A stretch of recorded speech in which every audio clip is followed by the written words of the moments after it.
Hey guys, this is Jake. I posted my first video last night, just a little introduction to my shop about kinda who I am and what I do and whatnot. And then in that video I said I was going to give you a little quick tour, and it's by quick I mean real quick. There's not much to look at here. So I'll just kind of run you around, show you a little bit of equipment that I have. Been looking around, and in the near future here I'll be getting a lot more stuff.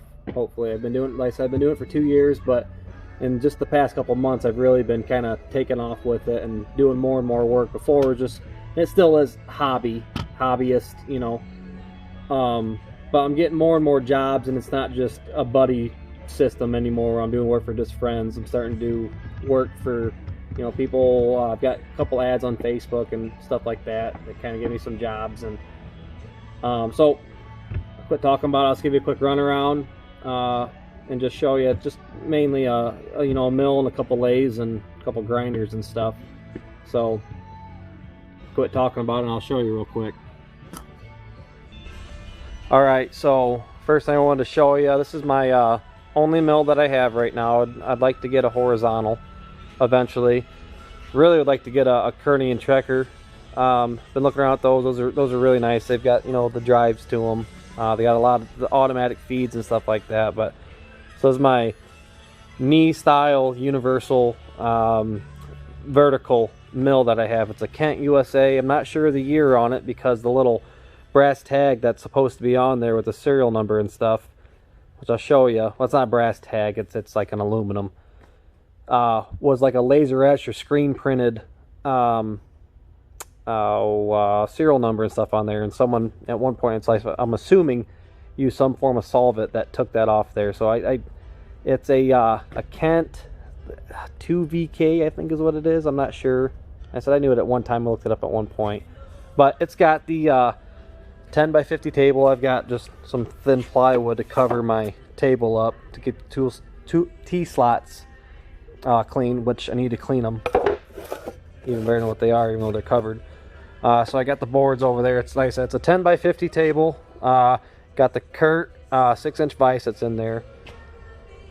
When I got this, it wasn't complete. I got a good deal on it, and I bought it from a guy for a good deal, and he says I'll sell it to you as is. So I showed up with a set of indicators. I ran the table all the way over, shook it around a little bit. It was a tight machine, and he said, disclaimer, I have never plugged it in. The guy didn't have a way to run 3-phase. So he said, I don't know if the motor runs or not. So I got it home, got it all cleaned up, and went through with a brush and some mean green and mineral spirits and got it clean.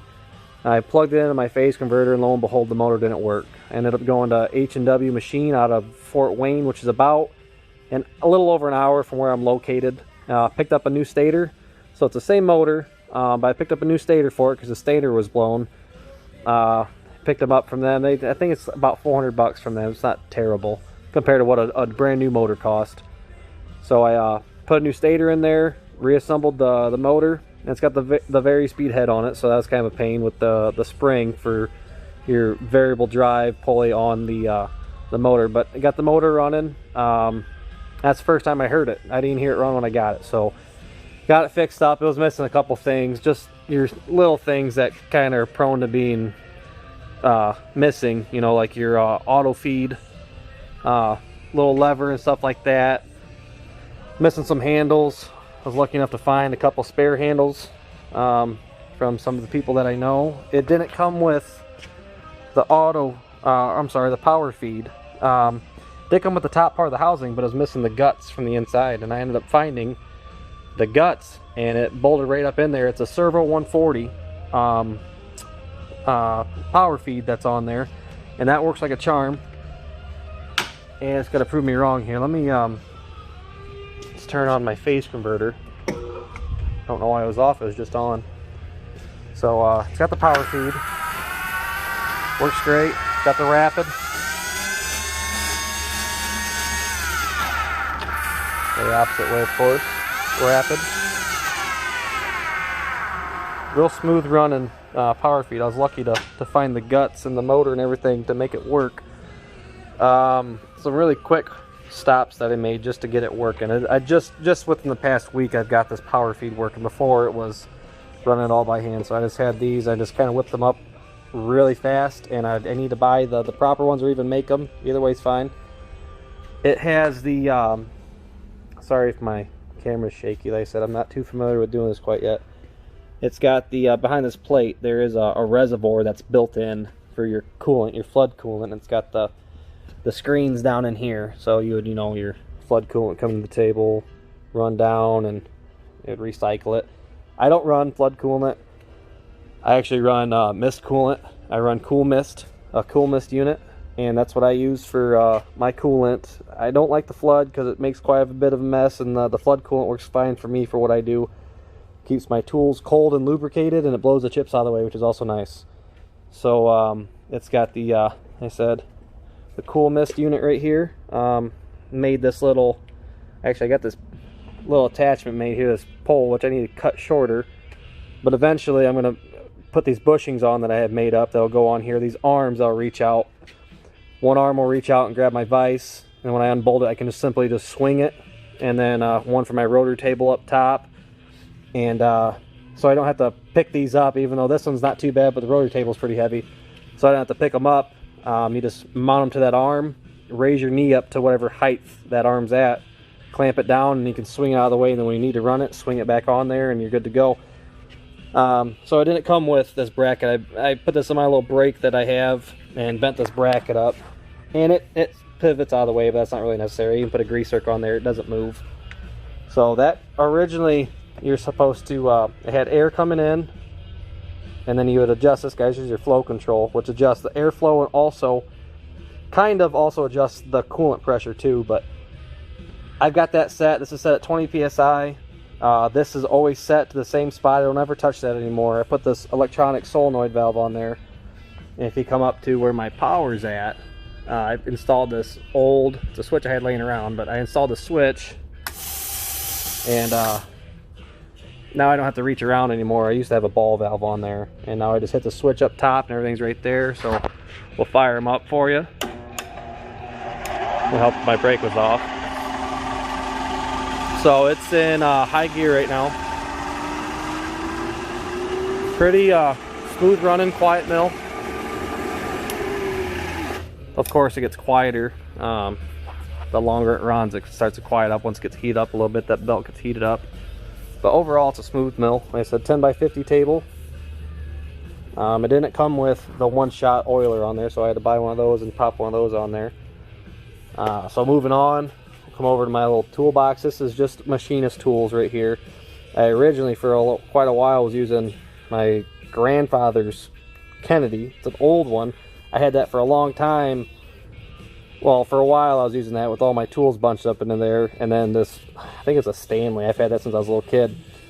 Between that's what I was putting all my machinist tools in, and it wasn't cutting anymore, so I went and picked this guy up, and it's got plenty of storage for what I've got going on right now. Some of my tapping heads and this huge 1-inch Jacobs Super Chuck. I never even actually used it.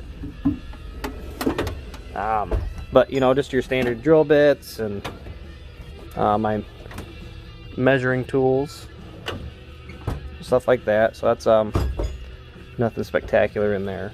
We'll just keep moving around. Some of my charts I use every day while I'm out here running my stuff. My collet holder and some of my other stuff. This lathe takes a R8 spindle, so that's all R8 tooling and stuff. And I've got a separate drawer in there. The mill tooling, I got mill tooling in there also. Coming over to one of my lathes. This is a Hendy lathe. It's a 12 by 5. It's got a 1-horse single phase motor on it. It's from 1919, believe it or not, so that would make it 101 years old. It was made on December 17th, 1919. I found that information out from a guy called Hendyman. I contacted him. A couple guys gave me his information. I gave him the serial number that's stamped on the edge right here. Oh, I can't read it right now. It doesn't. 22591. Gave him the information. He told me everything about this lathe that he could tell me. When it was made, where it was shipped to. It's out of the Vilbis, Toledo. They were the first owners. And then I got it from a guy that just recently passed. He got it from DeVilda, so I'd be the third owner of this lathe, being 101 years old. Runs great, real smooth, real quiet, pretty rigid machine. It's got all the original collets with it. This is your handle that will go through the spindle to tighten up the thread on your collet. So that'd be your collet closer. Came with the Jacob's chuck and all that stuff. And like I said, it's a real smooth lathe for being 101 years old. Messed around earlier just cutting a couple grease passages. So we'll move over a little bit. This is, in here is my phase converter. Outside in a little house I have a 10 horse motor that sits out there. It's idling right now. I got a little flashing red light so I don't forget to shut it off when I leave, because I was bad at that for a while. So all my 3-phase power comes out of here, except for this lathe being single phase. I have it plugged into here also, but I'm only using 2 of the legs. This is 220 3-phase, but I'm using 2 legs, so I can get away with running single phase out of this also. This is my Cincinnati 12-inch grinder. It's a 2 horsepower 3-phase 12-inch pedestal grinder. When I first got it, it didn't look like this. I stripped it all down, repainted it. It was all chipped up and green and gray and rusty and kind of ugly, and it came with a really ugly box that it sat on, some homemade box, and they didn't really care how it looked, and I threw that away, scrapped that, and made this stand with the little adjustable feet for the uneven floor and stuff. And I use this all the time to sharpen and form my high-speed bits for the lathes and stuff like that. It's a very handy tool. And I just recently got this lathe not long ago, so it's actually kind of rearranged, and I'm still rearranging it in here. So this is in a different spot than where it used to be. This is a belt grinder. I've made a couple of these and sold them to a couple people. This is the first one, so this was what I thought, well, actually is the prototype. And since I made a couple more and sold a couple more, but like I said, I'm just rearranging, so he's not plugged in or wired in or anything right now. So I fired up. I'll fire up the grinder for you real quick. Not sure of the year on this thing. I know it's an older one, but it runs great. Real smooth. Got more power than I know what to do with. I don't really need 2 horsepower, but it's nice to have that option. Got my little water pot down there. Got a little water pot right there, so you don't burn your hands on stuff. You can kind of dip it. The belt grinder, like I said, this is all 100% homemade, other than this real ugly 3-phase switch. I'm not fond of how that looks. I need to repaint it or actually put a nice smaller, more compact unit on there. But everything on here is unnecessary, but I fly cut the table so it's nice and flat and just kind of looks cool. Homemade handles, all the knurling, everything's done in-house, other than, obviously the gas strut for your tension, your standard bolts, the motor and the switch, and bearings. Other than that, everything's homemade here.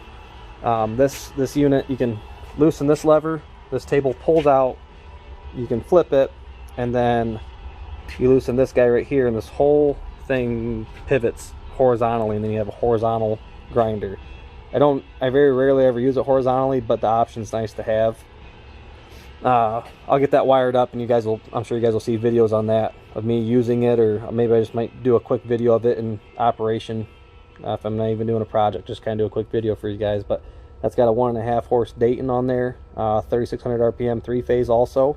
I did a 3-phase because I can run one already with my phase converter, and I considered putting a VFD on there for a variable speed. Probably won't. I've never really needed the variable speed, but the option to be able to do it is nice. So I run 36 grit ceramic shredders. I run 36, 60, and then 80 ceramic from Combat Abrasives. The ceramic really holds up really well, and the Combat Abrasives, the price is decent, and they seem to hold up pretty well compared to 3M and all that. I'm trying to think of the other one. I think it's 3M makes the Cubetron, or it doesn't matter.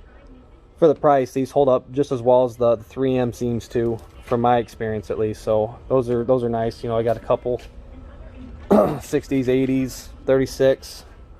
Got my little, it's actually a 50-ton frame, but a little dinky 20-ton cylinder in there. A little bottle jack for my press. It's handy. Don't use it too much, but when I have to use it, it comes in handy. This is a little press brake that I made. little finger brake. You can take those bolts out right there using a 5/8 socket, and then those fingers pop out and you can make boxes and all kinds of stuff like that. So that's kind of handy to have. Table with all my stock on it. And then this is I feel like there we go, that's too much. Try to figure this out here.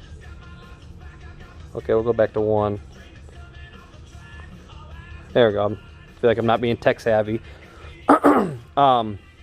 Feels like my phone's really zoomed in compared to pictures for videos. Zoomed all the way out. It's at that half magnet. I don't like it. So anyway, this is the first piece of equipment that I bought. I bought this 2 years ago. This is a Logan 820. It's from 1948, if I remember right. This is a lathe that I learned to machine on, basically, that taught me the principles of machining. And not that I'm a professional, but I'm learning. But I have everything I've learned so far is based off this machine right here. It's a really smooth machine. It's a tight machine. It originally had a little dinky half horsepower single phase motor, and not that it's much bigger, but I put a 3/4 horse Bell door motor on there, 1725 RPM, 3-phase. Again, if I want to be able to run a VFD for a variable speed, I can do that. Even though this is belt driven, it's pretty easy to change your speeds. It's still nice to have that 3-phase on there. So this does, you can do, it's got the quick change gearbox to it, so you can go anywhere from 8 to 224 threads per inch. Never gone nearly as high as 224. I want to say the highest pitch that I do is 56, and that's not very common. I've done a 356 thread on here a couple times for some shotgun bead sights for a couple buddies. But it's got the don't mind my vulgar sticker that's up there.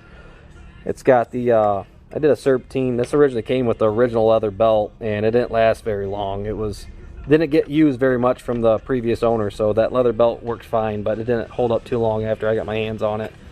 So I found online, I found a serpentine belt that fit perfectly. So I dropped that serpentine belt on there and get a lot better grip. I can kind of take heavier cuts within reason because it's not a very rigid machine. I can only cut, I can't really exceed the capacity of the machine, but the serpentine belt definitely helps for that grip. And you got your homemade steady rest that I made not long after I got the machine. The little bit of mill work that's done on here I actually did on the tool post, and then chucked up your end mill inside the lathe. And that's got the a 6-jaw. I want to say it says on the front here somewhere. Oh, give me 1 second. Made in USA. Where's it at? Well, either way, it's a 6-jaw buck chuck that's on there, and it's the just true. So you got these 4, kind of like a 4-jaw has. You've got these 4 Allen screws that go in there, set screws, and you can kind of adjust it on the back plate. So you can if you're running out, you can run it. You can set it just like you would a 4-jaw, or vice versa. If it's running true and you want to actually have an offset, you can do that, but you can only go so far with it. Still kind of a nice feature to have. So if it ever starts running out on me, I can sit there and put your indicator on a piece of ground rod and kind of true it back up, and that's real nice to have. Then made this little tool holder. It rides on a bronze bushing that's inside here, just a little bit of grease packed in there so it can swivel out of my way. But these are like kind of my go-to tools, which is kind of nice to have. So I can, usually when I'm running, I got it turned towards me a little bit so I don't have to reach too far. Then this little tool tray for the chuck key. I got this carriage stop that I use. That takes a 9/16 wrench at the bottom, so I keep the 9/16 down there. A couple little Torx. Come on now. A couple little of the small Torx wrenches for my indexable carbides that I run, and just kind of your go-to tool so I don't have to turn around and walk 5 feet. Just being lazy, I guess. But like I said, I just wanted to give you guys a quick run around of the shop. Give me 1 second here. Let me flip it back on. Like I said, I just want to give you guys a quick run around the shop real quick and kind of show you what I got. It's nothing spectacular, but I do make some pretty decent stuff with a little bit that I've got. And I in the near future, I would really like to get more equipment. I'm looking every day trying to find, you know, the good stuff, and it's kind of a balance between, you know, being a family man and then trying to, you know, invest in stuff out here too. It's a balance, but I'm working there. I've been doing it for 2 years, but really getting into it the past couple months, and I'll post a couple videos here and there when I can of like some of the projects that I do. Like I said in my previous video, there's times where I've got a project that has to be done and I won't have time to document it, and that's okay, but I would really like to document. That way I can kind of see you guys, and I can also see the progress of, you know, learning, the learning curve, and hopefully it just get better at it. So I appreciate you guys watching, and you guys have a good night. See ya.